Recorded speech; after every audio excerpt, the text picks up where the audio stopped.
Thank you all for joining us after that nice long break. I have the honor every year to talk a little bit about and unveil the design for the third installment in the IWBC Outdoor Museum. Just a little word about what that means, Outdoor Museum. We have on our property at in Rockford, near Byerfield, we are building what we call an outdoor museum. And this will consist of 9 separate pylons or memorials. They'll be in a sort of a semicircle, half moon shape, and each pylon, each memorial will be dedicated to a person or a group or an organization that has been instrumental in the long history of girls and women in all aspects of baseball internationally. We have the first 2 designed, and I believe we have Rena on here. Rena, if you are on, would you turn your video on, please? Rena Soklow has designed and all 3 of these first pylons, and she will design the remaining 6. And we're very honored, Rena, if you are out there. I don't see you, but we are very— I am here. Okay, there you go. And you've got your seatbelt on. That's appropriate. Yeah, we just dropped my daughter off at school. I'm so sorry I wasn't able to join for the entire conference. I look forward to seeing see the recordings, but you know, it's a little tricky with driving. But thank you, and it's good to see everyone. Well, thank you for being here. I wanted everyone to see the brilliance behind these designs. Thank you. You are very welcome. Thank you. And so the first of these pylons of these memorials was dedicated to Penny Marshall, and it happened that it was just pretty soon after her death, and that was not the only reason. Obviously, we dedicated it to Penny Marshall, but the movie A League of Their Own, I mean, you know, I am quick to say the All-American Girls Professional Baseball League is, you know, not the beginning or the end of women in baseball, but we all love that history. We all love who those women are. And many of us love those women because we know them personally. We respect them and we love what they've done for the game and what they continue to do for the game. And so Penny Marshall, of course, was the director of the movie A League of Their Own that brought the Rockford Peaches and that league to the attention of the world. And that was in 1992, if you can believe it. Next year is the 30th anniversary. And so that first pylon, Leslie, if you'd go ahead and show the design for the first pylon. That one, as I said, was, you have it up, Leslie? I don't see it. Oh, there we go. That is on the left. There is the front of the pylon, and on the right is the back. And throw a ball with someone was a phrase that Penny Marshall, and through her daughter, we learned that Penny Marshall really felt like that was one of the many important things about women's baseball. So that was the first pylon. The second one, which was last year, we dedicated to African-American women in the game of baseball. And that was, of course, it coincided with the 100th anniversary of the Negro Leagues. Leslie, go ahead and show us the second one. This one was fantastic as well. This was, as I said, dedicated last year. This year, we celebrate the women, girls who have been instrumental in growing the game of baseball internationally. There are over 30 countries right now that we know are playing baseball on an organized level. And I can give you some of that brief rundown of that factual history. For example, organized international competition in women's baseball began with the 2001 Women's World Series played in Toronto. Women's World Series events were held in 2002, in 2003, and in 2004. These Women's World Series events were organized by the American Women's Baseball Federation and the Women's Baseball Association of Japan. They paved the way for official International Baseball Federation sanctioned Women's World Cups.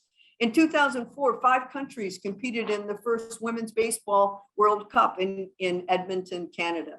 Subsequent tournaments have been held every 2 years, with the US winning the first 2 in 2004 and 2006, and Japan winning 5 consecutive gold medals from 2008 to 2016. And by the way, that's old. They also won in 2018. We were there. In 2016, the field concluded 12 teams, more than had competed in any previous Women's Baseball World Cup. The first Pan American Women's Baseball Championship was played in Venezuela in November of 2009. I could go into a lot more detail about international women's baseball, of course. And certainly we can go into the statistics and talk about the wonderful teams in 2018 when the World Cup was finally, for the first time, hosted in the United States. I saw some of the most amazing baseball I've ever seen. In fact, I remember at the first time I watched the Japanese women play baseball, I called home and I said, it was like watching a ballet. It was just phenomenal. But as we all know, women have never waited for the official games, the official tournaments, or the official leagues to be part of baseball. We have always found a way. We've always played. We've always been on the field. And while this history that I've given you, this very brief history I've given you, starts roughly around 2000, women internationally have been part of this game for a very, very long time. And it is my honor to unveil this year's pylon dedicated to all of those women around the world who helped to make women's baseball an international phenomenon. Go ahead, Leslie.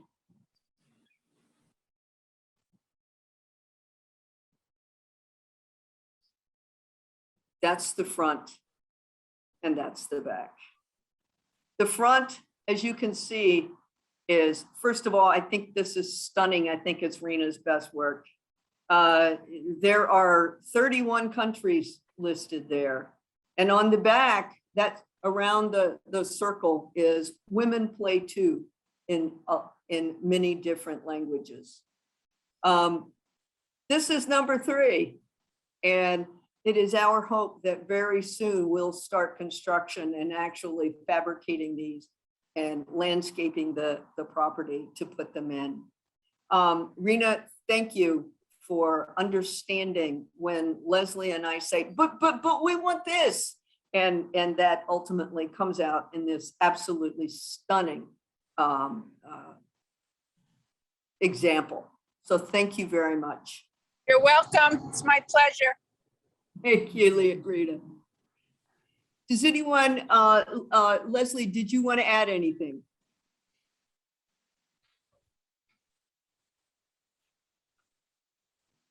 Did we lose Leslie?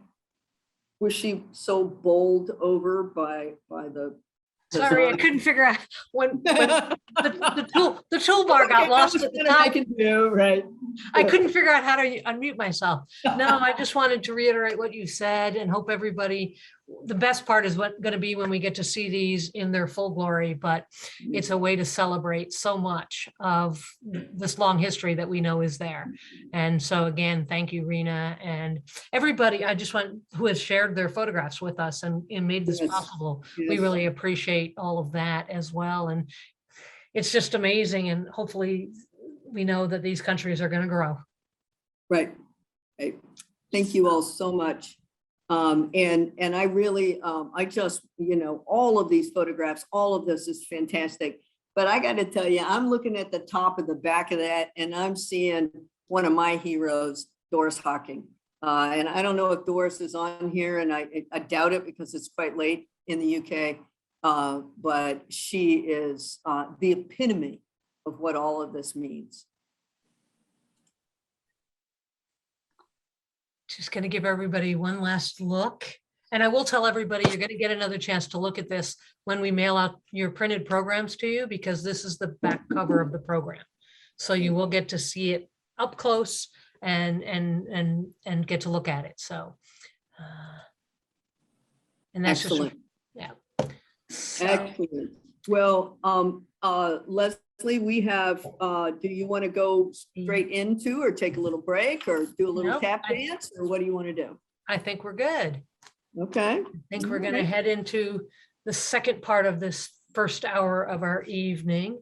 So you saw what the IWBC is doing with their pylons, and you heard some of the history behind that. And so now we're going to turn to the second part of this first hour.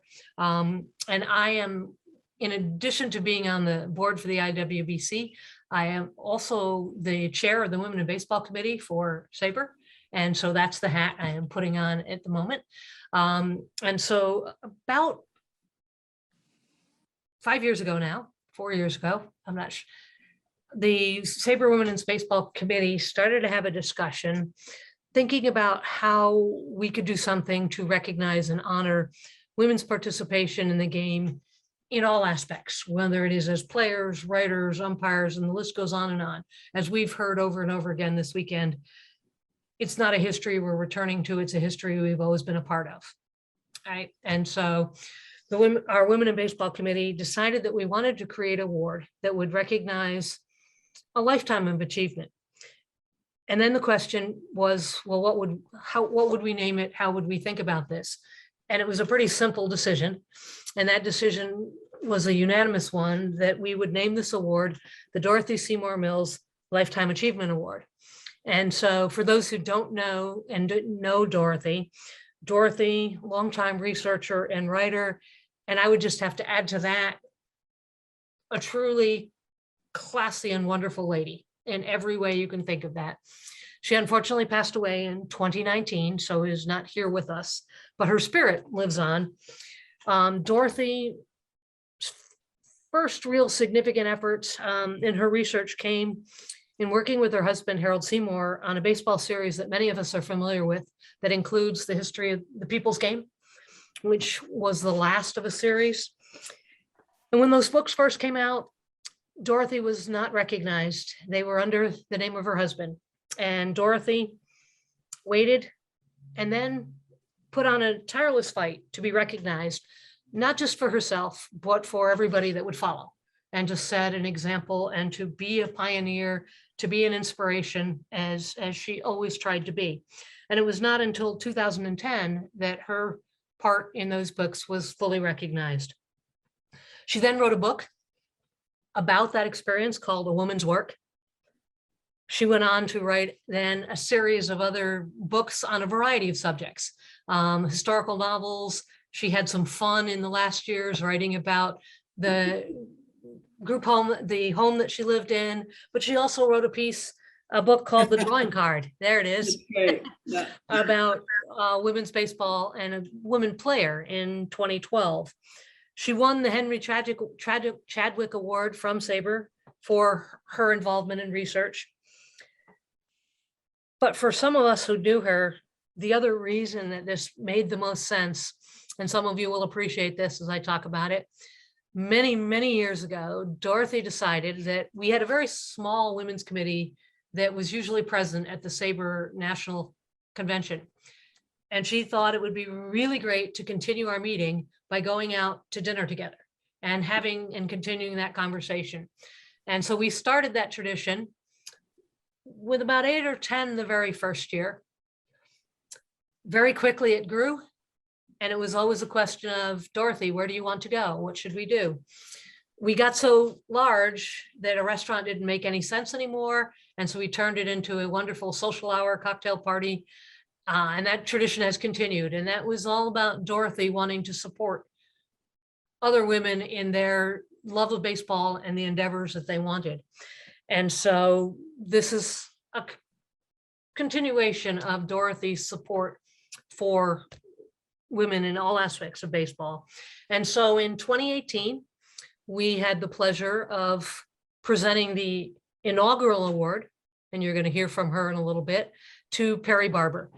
And as many of you know, Perry has been an umpire for over 40 years, has used her voice and her position to advocate and mentor and promote at every opportunity, truly living out that spirit of Dorothy. Our second award went to Rachel Robinson, wife of Jackie Robinson. And again, same approach. Rachel not only gave Jackie all the support that he needed, but then continued on for the many years after in her own right, establishing a place, keeping his legacy alive, and doing so much to promote opportunities, education, baseball, everything. And again, keeping that same idea alive. Last year, the award was presented to Effa Manley, owner of the Newark Eagles from the 1930s through till almost 1950, the only woman elected into the Baseball Hall of Fame to date.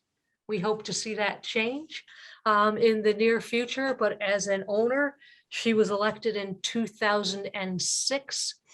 And again, did everything she could using her position to promote and advocate for her players, for equality in this country, et cetera. And so all three of these were living out Dorothy's legacy ideas. And so this year we have 4 finalists that were selected for this award. And the 4 finalists were Justine Siegel from Baseball for All, who has done and continues to work in so many areas of promoting, particularly opportunities for young women, young girls to play the game of baseball. Janet Marie Smith, the great architect of so many ballparks around the country. Claire Smith, writer, reporter who has done so much to report on the game from 1980s to the present in so many ways. And Tony Stone, player in the 1950s, as was mentioned earlier today, coming right after the years that Major League Baseball has declared the Negro Leagues to be major leagues, and the first to have that opportunity. And so with that being said, so you get a sense of the idea behind this award, I want to turn it over to Perry Barber to introduce and make the announcement of this year's winner of the Dorothy Seymour Mills Lifetime Achievement Award. So Perry, it's all yours. Thank you, Leslie. And thank you for remembering Dorothy so beautifully. Classy was definitely an adjective that described her to a T. There was just something about her that was so wonderful and serene in an ocean of chaos sometimes, very umpire-like in that sense. And I was so lucky to know her so well, just so lucky. And she wasn't all, I mean, she was always dressed to the nines, wearing these suits and, you know, just always looked so put together. But she could cut loose every once in a while. And she invited me to her home in Naples a couple of times, and I ate with her and had and went to a concert in the lobby of her facility. And there, I took one picture of her. I wish I had it, and it showed her profile set against the background of the musicians in the quartet. And afterward, I showed her the picture, and I had captioned it because she was sitting right in front of a saxophone player. So I captioned it, "Dorothy loves sax." And I wasn't sure how she would react, but she was just completely tickled by it. And that was just the kind of person she was. She could be very straight-laced and proper, but she could also be just incredibly warm and human and wonderful. And it's just such an honor to have won the first award and to have turned around and been able to see her right behind me in that room when my name was announced. And that's just the feeling of being surrounded by her love was just such an experience. And I can't thank you enough for that. It just is one of the great things in my life to know that she was there and that she was okay with that choice that year, as stiff as the competition has been. And it has been very, very stiff. But this year, I am completely honored and privileged to announce this year's winner as Claire Smith, who, as you said, has done so much for so many and been just the best example of perseverance and persistence and keeping on in the face of all kinds of discrimination, dealing with the double whammy of being a woman in baseball and being a Black woman in baseball. And what she has experienced is just so extraordinary. And to have maintained her positive outlook and her way of looking at baseball is just such a beautiful thing to witness. So Claire, I'm going to give a little rundown of your life resume here. Thank you. Claire was, oh, it is such a privilege. And I gotta say, the few times that I've met you, I just want to run up to you and hug you. You just put out this vibe that is just so wonderful and calming and heartwarming. It's just beautiful. So thank you, Perry. Thank you. Beyond all that, you are you were the 68th winner of the J.G. Taylor Spink Award. That's the highest award given to a journalist, baseball writer, columnist. And I think you were the first first woman to win that award in 68 years when you won it in 2017. So the award is presented annually to a sports writer for meritorious contributions to baseball writing, which you certainly have done.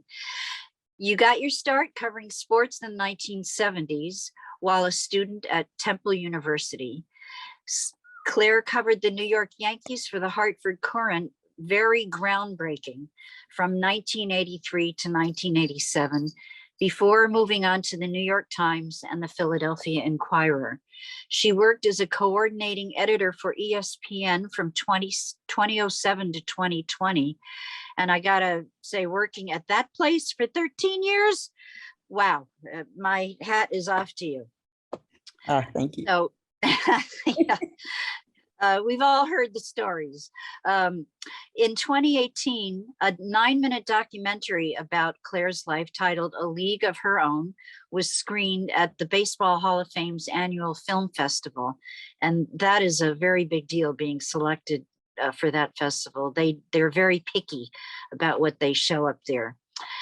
Among your many awards and accolades, you've received the Sam Lacey Wendell Smith Award from the Shirley Povich Center for Sports Journalism at the University of Maryland in 2013, the Sam Lacey Award at the Negro Leagues Baseball Museum and Hall of Fame in 2010.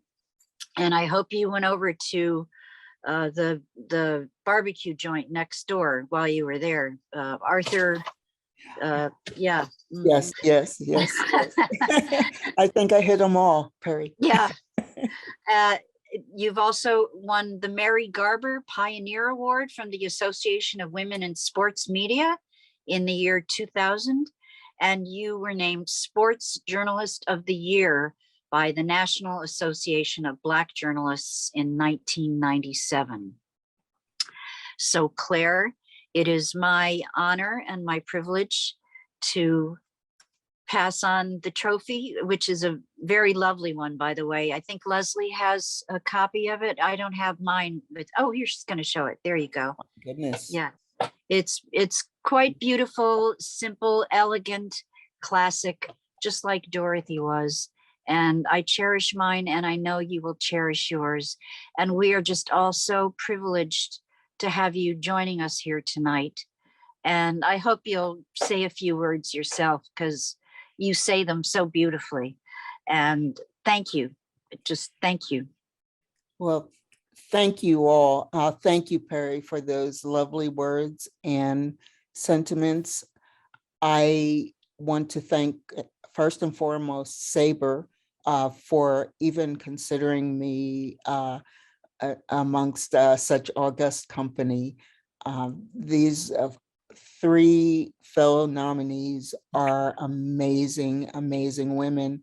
One happens to build monuments to the most prestigious sports architecture ever designed. The other is a groundbreaking major league coach who's looked even to higher heights in helping girls around and women around the world achieve their goals in baseball and use those tools to make better lives for themselves. And the third, Tony Stone, just happens to be my hero. I mean, how can you not have as a hero the person who succeeded Hank Aaron at shortstop for the Indianapolis Clowns when he moved on to the Chicago Cubs? That's quite a feat. And one of the joys of my life was that I actually had the privilege of interviewing Tony once. I don't want to take up too much of your time, but I do want to address this to the late, great Groucho Marx, who once said that he wouldn't want to be in a club that would have him as a member. How wrong could he be? I'm in a club that includes Perry, Mrs. Rachel Robinson, Miss Effa Manley, fellow Philadelphian, and another hero of mine. And I'm just overwhelmed. I am, and I know that I just misplaced a name, and I'm in the club with yet another person, I believe. I'm stumbling all around. I'm better at writing than I am at speaking, so I apologize. I want to thank every educator who's on and in a member, as a member of SABR.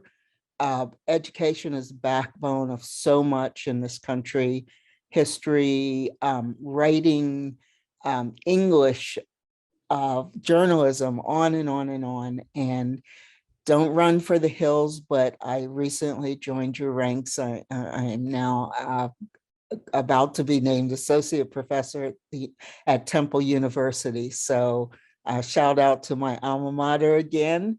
Thank you all.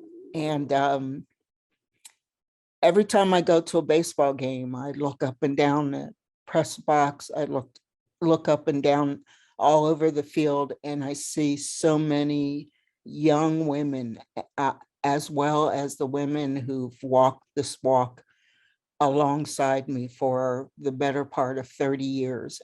And it just makes my heart swell.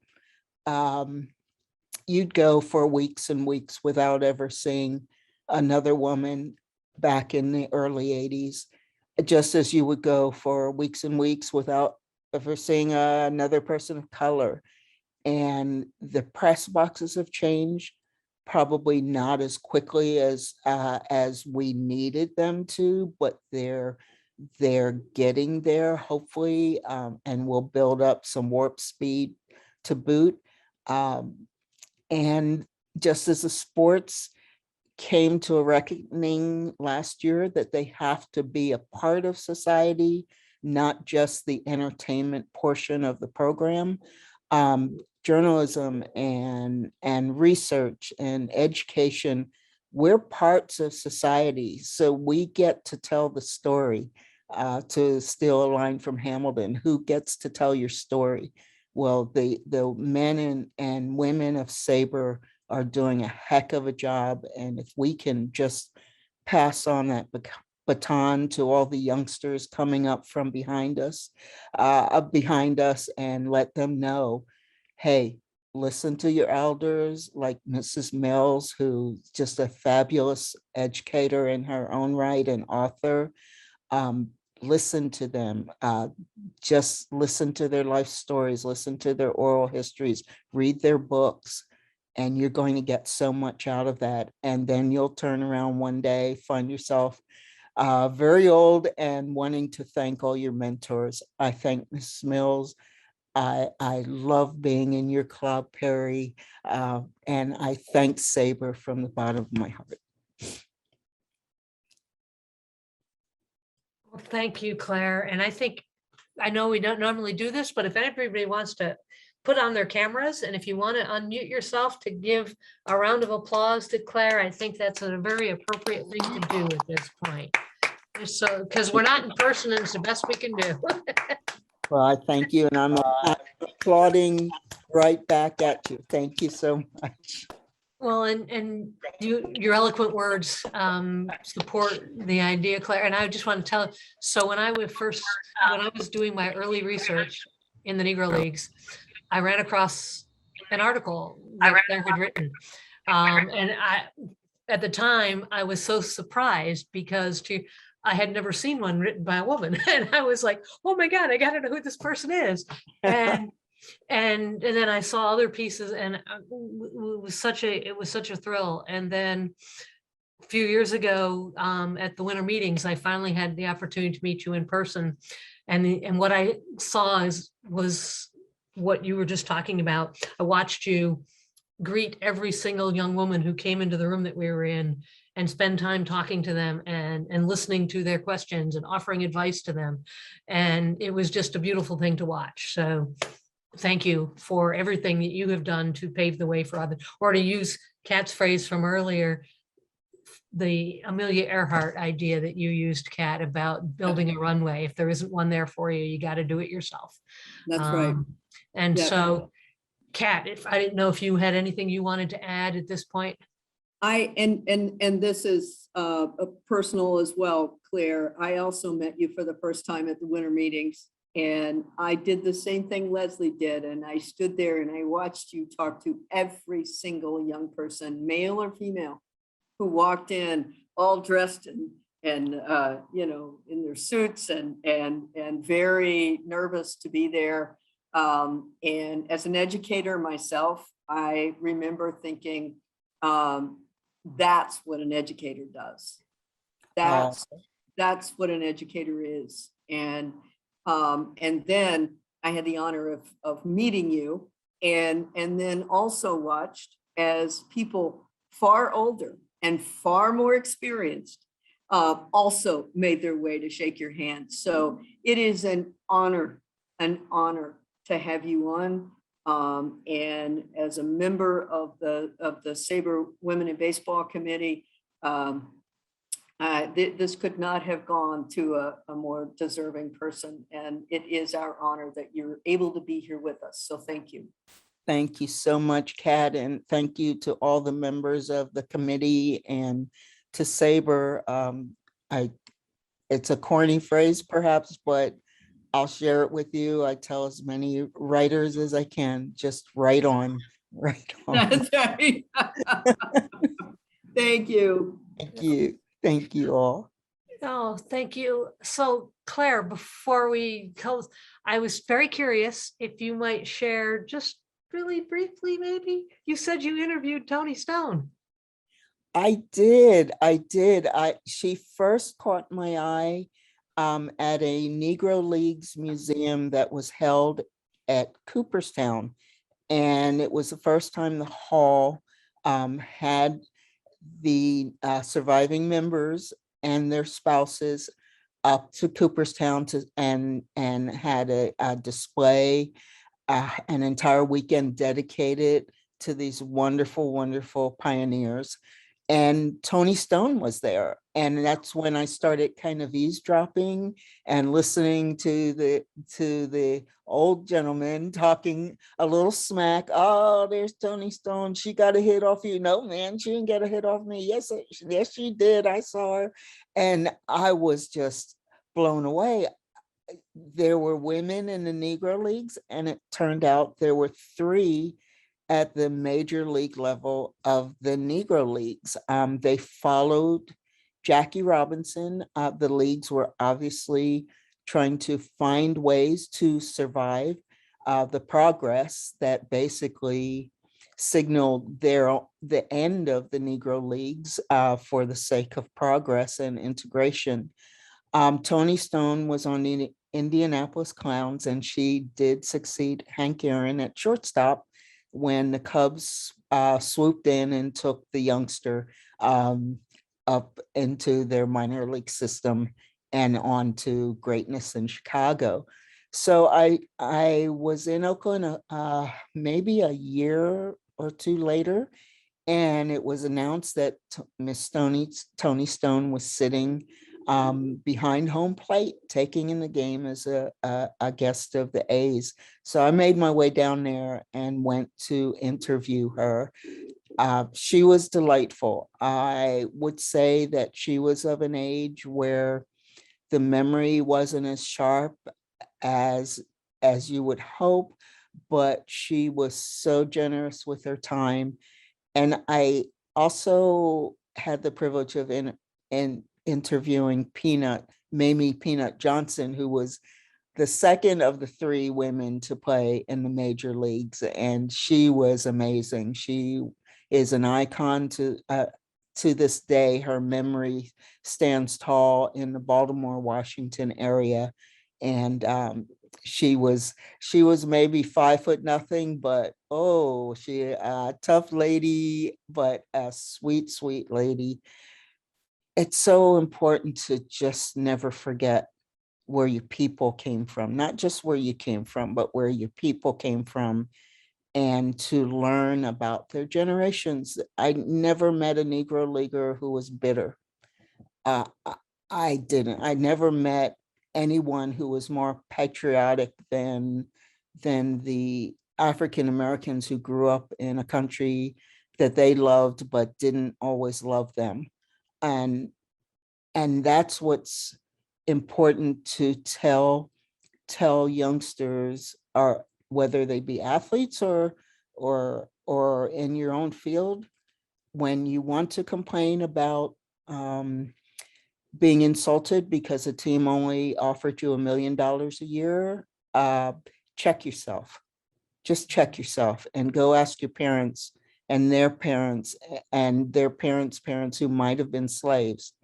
What would they have to say if you had the nerve to say that to their face? So it's so important to talk to Tony Stone when you have a chance, to Peanut, Mamie Johnson, Miss Mills, the pioneers, the like Perry, female umpire. How easy that must have been back in the day. So just take every opportunity. If you can teach kids any one thing, that would be what I would teach them. Thank you for sharing that. And I just have to say, I never got to pleasure to meet Tony, but I did meet Mamie on more than one occasion. And I have to say, the very first time I was asked to be on a panel about my research, I was in grad school still.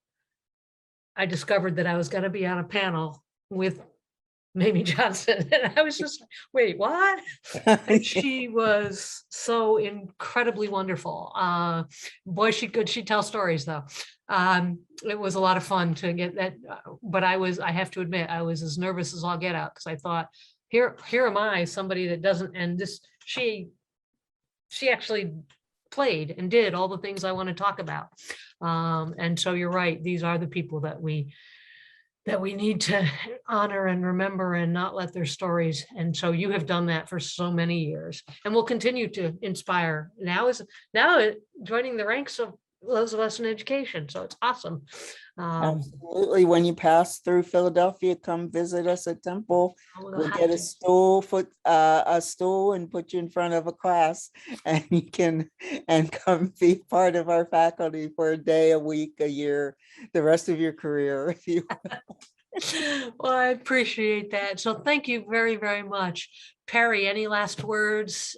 Anything that you wanted to say before we conclude this part of our evening?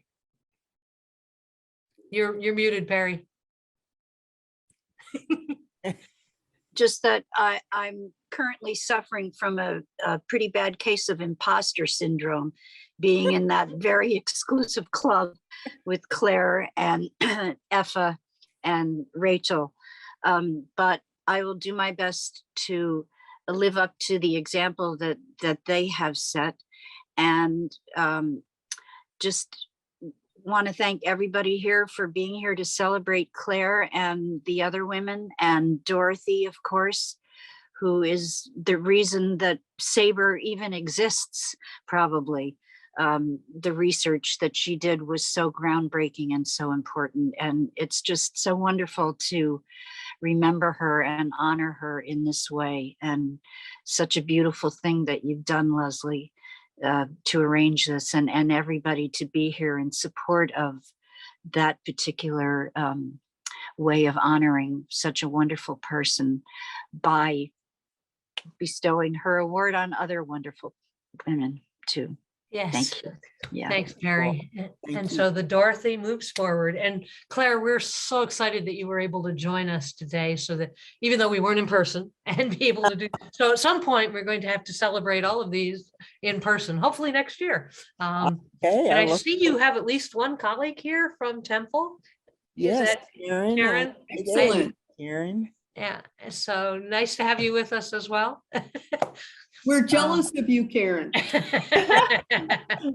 I have to say we are so excited to welcome Claire back to Temple. Oh my and gosh. It does feel like coming home for her. And we're working on a plan right now to name a Center for Sports Media for her. So we could not be more excited. Wow. All So right. she is going to be training the next generation of Claire Smiths across the fantastic. country. And you'll hear more about this when we make an announcement soon. And I hope you'll all, Please- share this on your social please let media us or know. whatever you can do, because it is quite an exciting, it's probably one of the most exciting projects I've ever worked on in my entire career. And this is going to be a world-class center focused on teaching, training, and research in the area of sports journalism, advertising, public relations, production. So here come the Claire Smiths of the future. Yeah. Look out. Please let the IWBC and SABR know, Karen. I know I'm not speaking for anyone other than myself and our organization, but I think we'd all love to be part of that celebration. We will definitely include you. And thank you all so much for honoring Claire and her achievements. And congratulations to all the other nominees. It's just so heartwarming to see all the women who've made a difference in this field. So congratulations to everyone. Thanks, Karen.